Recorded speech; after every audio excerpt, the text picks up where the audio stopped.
সকল বন্ধুকে স্বাগত জানিয়ে আজকে রেসিপি শুরু করছি। তো আজকে বানাবো আমি পাবদা মাছের ঝাল। তো পাবদা মাছ বাড়িতে সবাই বানিয়ে থাকো, তো আমি যেভাবে বানাই সেটাই শেয়ার করছি, তো সঙ্গে থাকো। তো মাছগুলোকে ধুয়ে কেটে পরিষ্কার করে নিচ্ছি, তাতে দিয়ে দেব স্বাদ মতো লবণ, দিয়ে দেবো পরিমাণ মতো হলুদ, আর দিয়ে দেবো একটু তেল। যেহেতু মাছগুলো খুব ফাটে তাই একটু তেল মাখিয়ে নিচ্ছি। দেখো বন্ধুরা, পাবদা মাছ ভাজতে গেলে তো সব কিছু ফর্মুলা করেও তেল মাখিয়ে তো এমন ভাজছে, তো হেলমেট পরে মনে হচ্ছে পাবদা মাছ ভাজতে হবে, তো নাহলে চোখ নাক কান আমার সব চলে যাবে মনে হচ্ছে এখানে। দেখো ফটাং কেমন করছে, কি অবস্থা দেখো। পাবদা মাছ ভাজতে গেলে বন্ধুরা তেল মাখালেও আমার মাছ এত ফাটে যে কী বলবো। না আমার কাছেই ফাটে না, তোমাদের সবারই এরকম হয় আমি জানি না। তবে তোমরা সবাই হেলমেট পরে মাছ ভাজতে গিয়েও মানে চোখ নাক কান সবার চলে যাবে, আমারও সেই অবস্থা দেখো।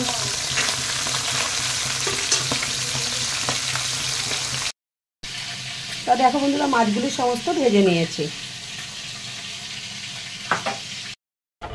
তো মাছ ভাজা হয়ে গেছে, ওই তেলের মধ্যে দিয়ে দিলাম একটু কালো জিরা ফোড়ন, আর দিয়ে দিলাম কুচানো টমেটো।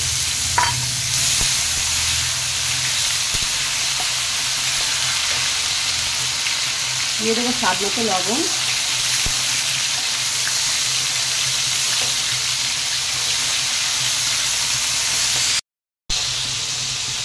এরপর দিয়ে দেবো পরিমাণ মতো হলুদ,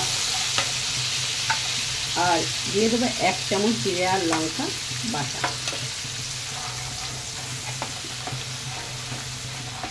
দিয়ে ভালো করে কষিয়ে নেব।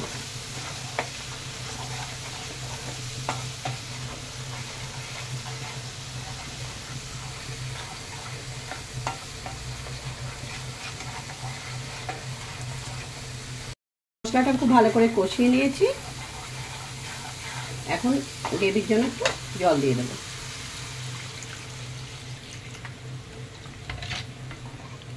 এবারে ঝোলটা ফুটতে দেব। তো ঝোলটা ফুটে গেছে, এখন মাছগুলি দিয়ে দেবো।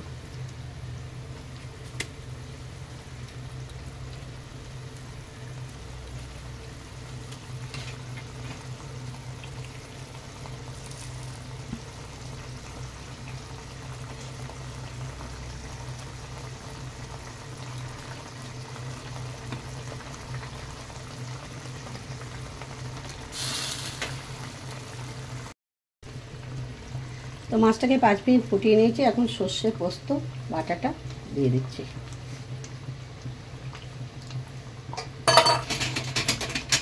প্যানটা ধরে একটু নাড়িয়ে দিলাম, দিয়ে ওপর থেকে একটু ধনেপাতা কুচি ছড়িয়ে দিচ্ছি।